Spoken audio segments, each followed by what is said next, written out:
So let's talk about Guillermo del Toro's Frankenstein. This has been a movie that Guillermo del Toro has been trying to make for many years now, and Netflix finally gave him the golden opportunity to do this. Now, was that the best choice there? I'm gonna go ahead and tell you I don't think so, and I'll go more into that in a whole other video, but this is my review for it. We'll talk about the reasons I didn't think so there, but still, am I happy he finally got to do it? Yes, but in my honest opinion, I think Guillermo del Toro has already made his Frankenstein film with The Shape of Water, which I think is a far superior film. So let's get into this, my thoughts and opinions on it. 50,000 subscribers is our big goal, so hit the subscribe button and notification bell. Let's get to it. So first thing right off the bat, the best thing about this film is Jacob Elordi as the creature, the monster, or Frankenstein if you want to call him. I don't know why people get so hung up on people calling the creature Frankenstein. That's been in cartoons and all of that growing up, so people barely are realizing it's not Frankenstein. Just give him some grace. I see so many people trying to be very snobby and snooty about it, just as I'm seeing so many people that are talking about this movie being as well. Now, I am not here to police how you think about a movie or how you voice your opinions. That's really up to you.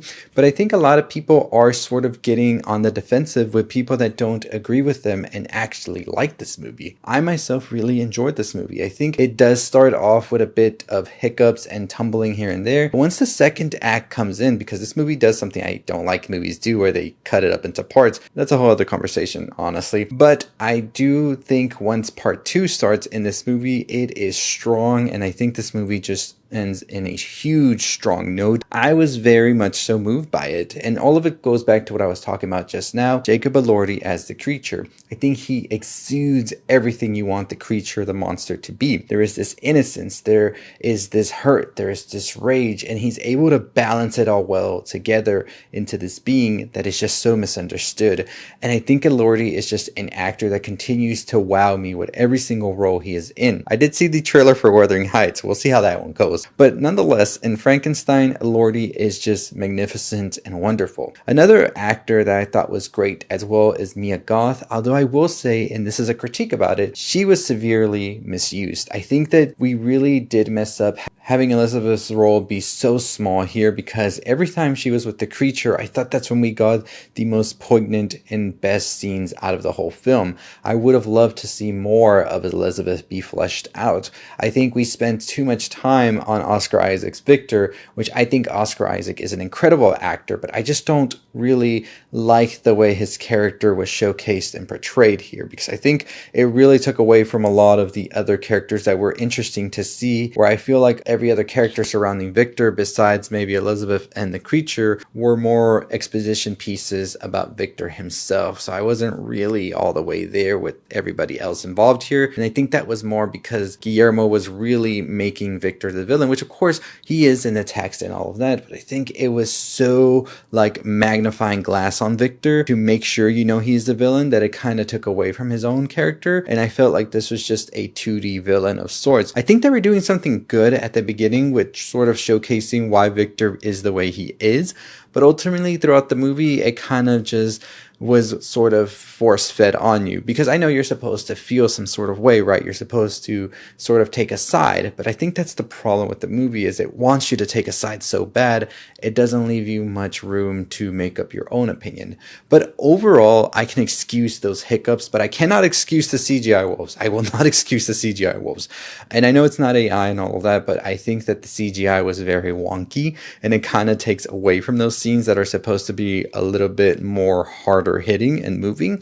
But we'll forgive the CGI even, and that's just because I think that second act and that finale were so great. The feelings were felt, and I really do think that this movie is showcasing just what a tremendous talent this whole cast is, because Oscar Isaac, aside from playing a 2D villain, is still able to showcase some very raw and true emotions in that finale. And Elizabeth, although she is not used to her full capacity, I think Mia Goth has always proven to be an amazing actress and does it just as well here, especially with that second act. Like, the second act is where everybody truly shines, and that is, of course, all due in part to the amazing talent that not only the actors have, but the people, the crew, because the production designs really elevate these scenes to a level that is just so magnificent.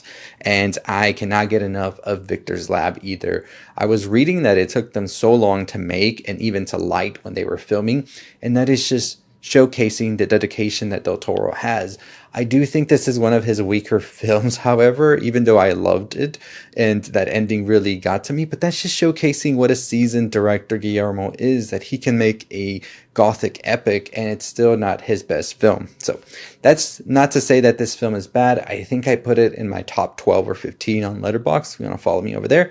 And I think it definitely is great to see somebody do their passion, whether it was with Netflix and their wanting it to be so high production looking. I don't like when movies look too high quality, to be honest, but I still do enjoy several of these shots here. I think it really is so weak in the beginning where it can feel like it's not going to go anywhere, but trust me, there is a point when things just turn and click or things burn down that this movie really starts to kick it into high gear. And I would have wished we had that energy from the second act and the first act, and I think we would have had a damn near perfect film. So I missed it at TIFF. I didn't get to see it on the big screen, and I was kind of kicking myself watching this on Netflix on my little TV and thinking, I'm watching it on a 40-inch TV, and this looks like I should be watching it on the big screen. Like, what the hell? But nonetheless, we watched it, and we liked it a lot. We'll be having a whole discussion about the ending and all, so stay tuned for that, as well as for another movie I watched over the weekend, which is Die My Love. I've also started watching Pluribus, the new Vince Gilligan show, and I think I want to start making videos about that, so stay tuned. I'm watching Welcome to Derry. I'm watching The Chair Company. And, you know, we're watching a lot of shows right now, but it's good. It's good. And we're about to start Stranger Things. Our series is starting on that. We have some theories for you on where it could go, so stay tuned. But as always, let me know your thoughts and opinions on Guillermo del Toro's Frankenstein. Like I said, amazing. He got to do his passion project. I really love the performances here. It's just the writing and some of the stylistic choices I just couldn't get behind. But overall, solid movie. And I'm excited to see where everybody goes from here. We'll see what Guillermo does next. But anyways, I'll see all of you next time. Hopefully it's not with Netflix. Hopefully. But those checks do come in pretty heavy, so I can't blame him. Anyways, I'll see all of you next time. Stay safe. Stay positive.